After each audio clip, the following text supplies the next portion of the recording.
আসসালামু আলাইকুম রহমতুল্লাহ। প্রিয় দিনী ভাই বোনেরা, আমরা যদি অসচ্ছলতায় পড়ি, অভাব অনটনে পড়ি, তারপরও যদি আল্লাহ তাআলার উপর তাকওয়া অবলম্বন করি, ভরসা রাখি, তার বিনিময় কি হতে পারে সে ব্যাপারে একটি হাদিস বর্ণনা করা হয়েছে। হযরত আবু উমামা রাদিয়াল্লাহু তাআলা আনহু থেকে বর্ণিত, রাসূলুল্লাহ সাল্লাল্লাহু আলাইহি সাল্লাম বলেন, যদি কোনো ব্যক্তি নিজের সম্মান রক্ষার্থে মানুষের কাছে চাওয়া থেকে বিরত থাকে, আল্লাহ তাআলা তাকে অভাব মুক্ত রাখেন।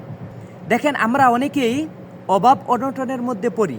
সে অবস্থায় যদি মানুষের কাছে না চেয়ে আল্লাহ তাআলার কাছে, আল্লাহ তাআলার উপর ভরসা রেখে ইবাদত বন্দিগির মাধ্যমে আল্লাহ তাআলার উপর তাওয়াক্কুল করে আল্লাহ তাআলার কাছে আমরা চাই এবং চেষ্টা করি, তাহলে এই হাদিসের মধ্যে বর্ণনা করা হয়েছে আল্লাহ তাআলা তাকে অভাব থেকে মুক্ত রাখবেন। আমরা আল্লাহ তাআলার উপর ভরসা রাখতে পারি না, আমরা কিছুতে কিছু হইলেই আমরা মানুষের দুয়ারে দুয়ারে গিয়ে হাত পাতি, কারণ আমাদের ঈমান দুর্বল, আমরা ইবাদত বন্দিগি করি না। এই জন্য আমাদের মধ্যে হতাশ পেরেশানি কাজ করে। আল্লাহ তাআলা আমাদেরকে এই হাদিসের উপর আমল করা তৌফিক দান করুক, আমিন।